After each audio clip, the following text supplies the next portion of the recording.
Supreme court में फैजाबाद धरना नजरसानी case की समाअत, वफाक और इलेक्शन कमीशन का भी नजरसानी दरख्वास्त वापस लेने का फैसला।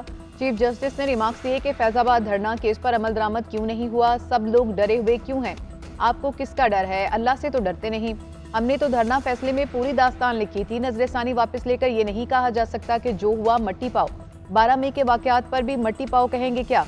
अटॉर्नी जनरल साहब, आप समेत सब पर जुर्माना क्यों ना किया जाए, अदालती वक्त जाया किया, मुल्क को भी परेशान किए रखा। अब आप सब आकर कह रहे हैं कि दरखास्तें वापस लेना है। हम तो बैठे हुए थे कि शायद हमसे फैसले में कोई गलती हो गई। टीएलपी ने तो नजरसानी दायर ही नहीं की जिसको करना चाहिए थी, अदालती वक्त जाया किया है, मुल्क को परेशान किए रखा।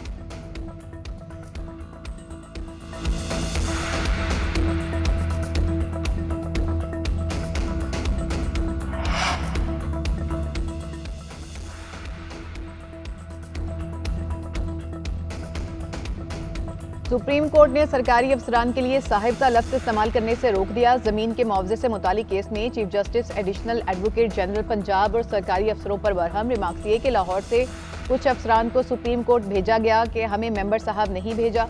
हमने सवाल किया कि क्यों आए हो, जवाब नहीं दिया गया। सरकारी मुलाजमीन का मकसद अवाम की खिदमत करना होता है, मेंबर के नाम के साथ साहब का लफ्ज इस्तेमाल करना माइंड सेट को जाहिर करता है। दफातर में सरकारी मुलाजमीन के लिए साहिब का लफ्ज हुक्मरानी को जाहिर करता है। आइन में ऐसी कोई शिक मौजूद नहीं। अदालत ने आइंदा समात पर मुद्दइया को मुआवजा अदा करने का हुक्म दे दिया।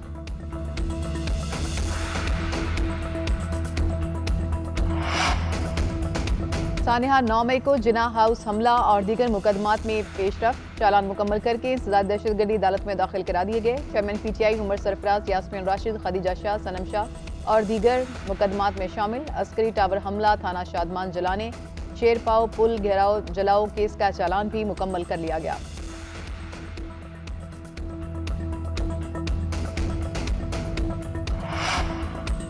जाली बैंक अकाउंट्स और तोशाखाना केस में अहम पेशरफ्त। एहतसाब अदालत ने साबिक सदर आसिफ अली जरदारी को जाली बैंक अकाउंट्स में तलब कर लिया। तोशाखाना केस में आसिफ अली जरदारी और यूसुफ रजा गिलानी की भी तलबी।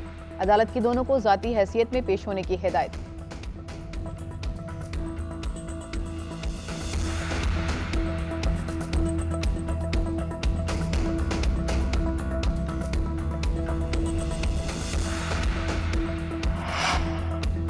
शहरियार आफरीदी की गिरफ्तारी पर एमक्यू जारी करते वक्त इख्तियारात से तजावुज के केस में इस्लामाबाद हाई कोर्ट में समाअत। DCO Islamabad Irfan Memon, SSP operations Jameel Zafar अदालत के सामने पेश।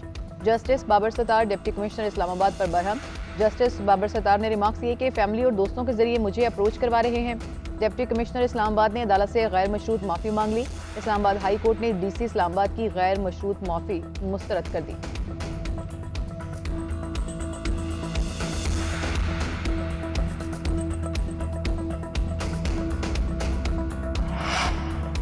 निगरान वज़ीर-ए-आज़म इनवारुल हक काकड़ 2 रोज़ा दौरे पर सऊदी अरब पहुंच गए। रोज़ा रसूल सल्लल्लाहु अलैहि वसल्लम पर हाज़िरी, रियाजुल जन्नह में नवाफिल अदा किए। इनवारुल हक काकड़ आज उम्रा की सादत हासिल करेंगे।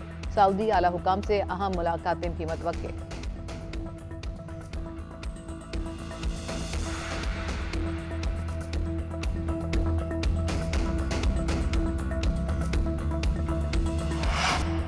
शाहीनों ने पंजे तेज कर लिए। आईसीसी वर्ल्ड कप के लिए राजीव गांधी स्टेडियम में जमकर प्रैक्टिस, बैटिंग, बॉलिंग और फील्डिंग की खामियां दूर करने के लिए भरपूर मशक, वार्म अप और फील्डिंग समेत नेट सेशन में हिस्सा लिया। बाबर आजम, शाहीन आफरीदी, हसन अली, हारिस राउफ, सलमान आगा समेत दीगर खिलाड़ियों की शिरकत। कौमी टीम अपना पहला वार्म अप मैच कल न्यूजीलैंड के खिलाफ खेलेगी। इंजरी से छुटकारा पाने वाले केन विलियमसन का पाकिस्तान के खिलाफ वार्म अप मैच खेलने का इम्कान। भारत रवानगी से पहले कहा कि प्लान यही है कि वार्म अप मैचेस का हिस्सा बनूं। इवेंट में पाकिस्तानी टीम अपनी मुहिम का आगाज 6 अक्टूबर को नीदरलैंड्स के खिलाफ मैच से करेगी।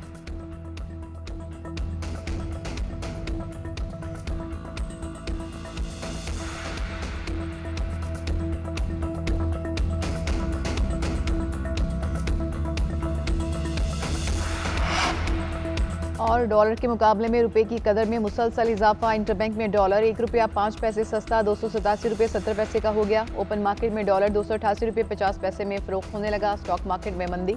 100 इंडेक्स 46,300 की सतह पर आ गया।